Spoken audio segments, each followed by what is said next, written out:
And what is up, SPN family and YouTube family? And what is up?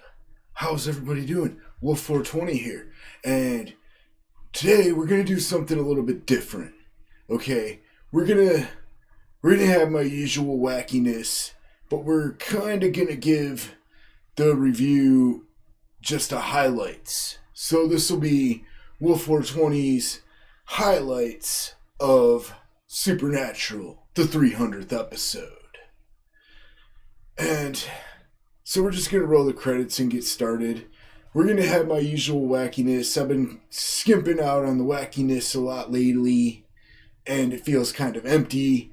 And also, I suppose we're going to continue on with our recaps. We're way behind on them, and they're really irrelevant. So I'm just going to take my time on them and go from there. I'm going to take my time and make them, even though they're irrelevant. And eventually this episode will get the full treatment as well. But for now, we're going to go ahead and stay relevant and attempt to do a highlights review from here on out. Okay. But I might have just heard that the show is off for a month. Son of a bitch. Alright. Anyways, let's just roll the credits and get started with Supernatural, Season 14, Episode 13, entitled Lebanon.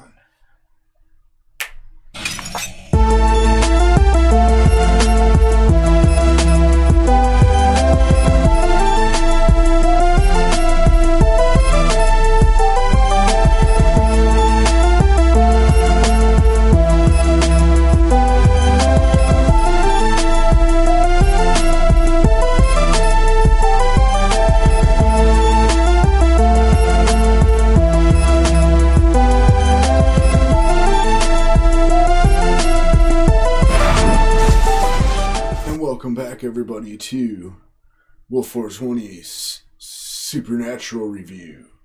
And this was quite an episode. So we started off. We finished off the Monster of the Week even before the intro segment ran. That was pretty cool. But that wasn't the end of the Monster of the Week.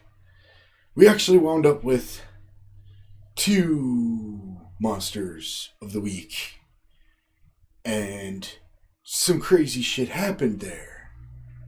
And then we wound up with some more Monsters of the Week.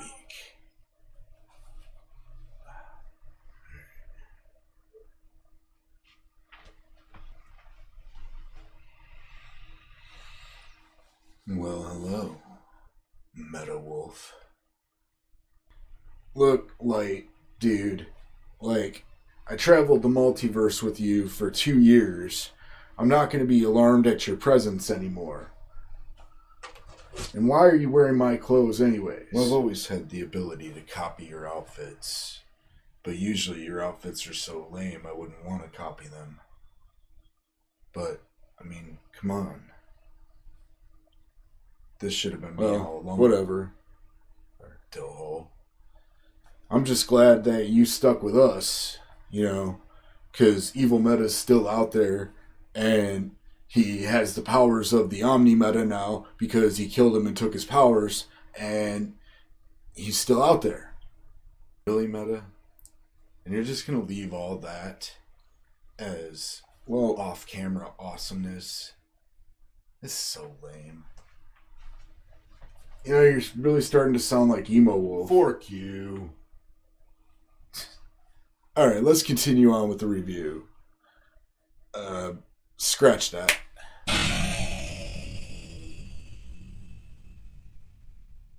We return from being rudely interrupted by the events within the Wolf Den to continue on from there.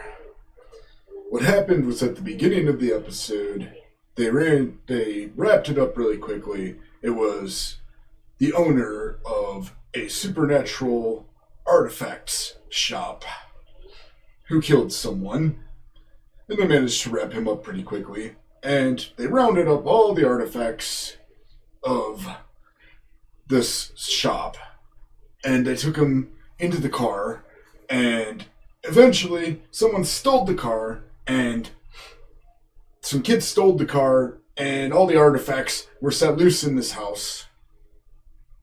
There was a creepy teddy bear that reminded me of a creepypasta.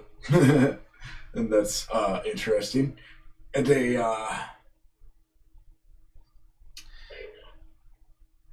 also had a ghost of a serial killer clown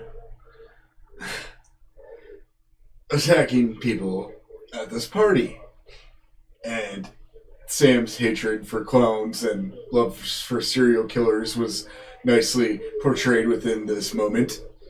And they eventually managed to overcome that one as well. And so they've wrapped up 2 creatures of the week, and we're barely past the first commercial break. And it turns out one of the artifacts from the supernatural artifact shop is a pearl that grants one's heart's desire. And they thought they could use it to get rid of Michael in Dean's head. But when Dean clutched it tight, it materialized John Winchester from the year 2003, before everything started. Well, John and Dean were still hunters together, and Sam was at college. Because remember that we debuted this show back in 2005, and they had to go hunt for John. So we paralleled back now.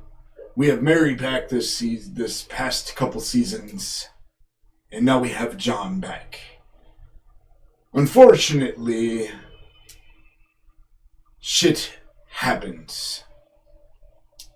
And we wind up with a third creature of the week, as Sam and Dean no longer exist in the fashion that they existed in. And Castiel and Zachariah have arrived to cleanse the time dilation. And we have a temporal vortex, a paradox. Go ahead and call the doctor. Yeah. Anyways, we wind up fighting with Cass, and I'm getting swept away by the seriousness of the moment within the episode. And in this fight with Castiel, I can only think of behind the scenes, and I'm laughing as I'm watching Cass kick the crap out of the boys.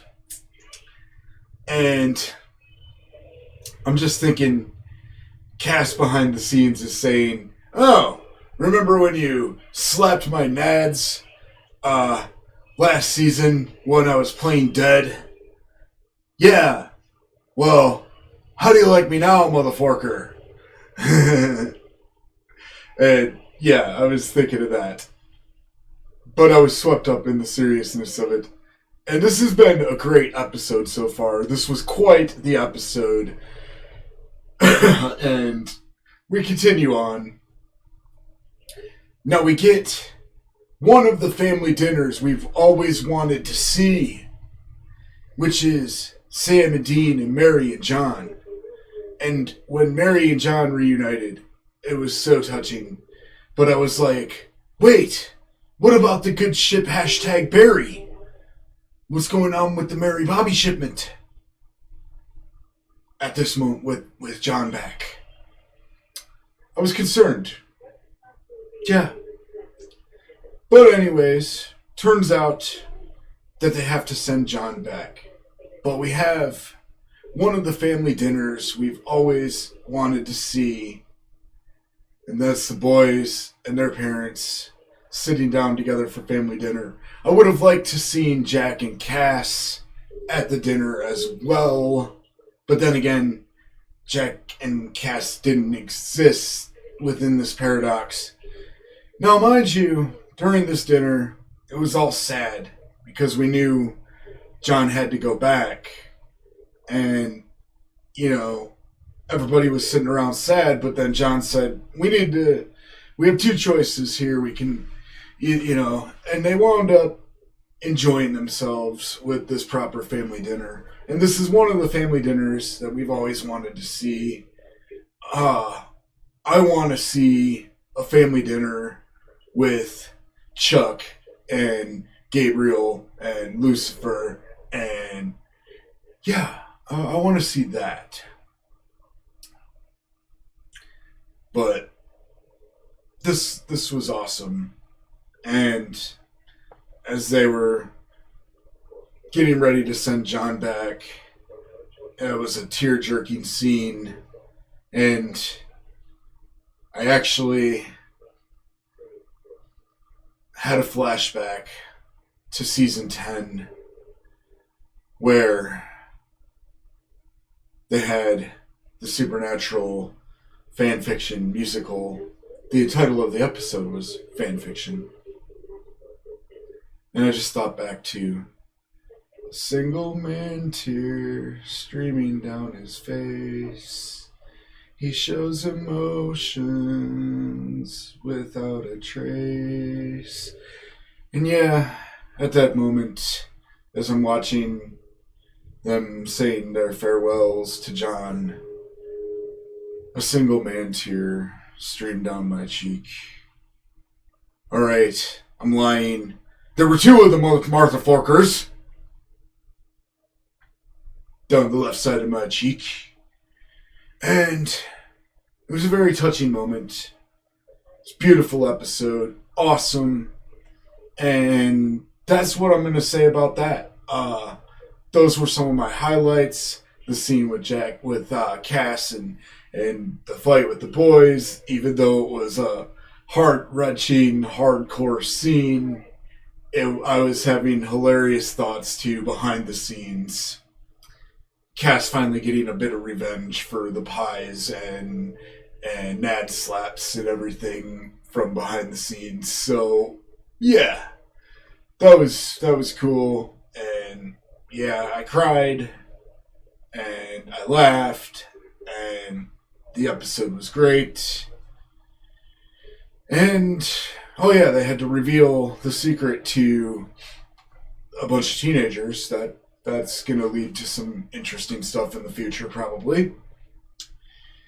And we're right now no update on Lucy and Nick and Michael and all of that. But it was cool. And way to go, guys. Glad to hear you are renewed for season 15. And now we are on a break for a month. Yes, this is actually confirmed. The show is not returning until March 1st. So hopefully, maybe I'll get some of the back recap reviews caught up. And we can continue on. For now, this will be WulfF420's highlights review of Supernatural, the 300th episode. And I'm just going to sign out from here and just going to say, have an awesome day, be excellent to each other, always keep fighting, and as always, people, peace out. And I messed that up, the order in which I say the statement. So why don't we just rewind and do it again. Always keep fighting, have an awesome day, be excellent to each other, and as always, people, peace out. Like, subscribe, comment, share with your friends. Let me hear your thoughts on this tear-jerking episode. And yeah. And that'll be WulfF420. And this will be Supernatural Season 14, episode 13, entitled Lebanon. And yes, once again, always keep fighting, have an awesome day, be excellent to each other, and as always, people, peace out.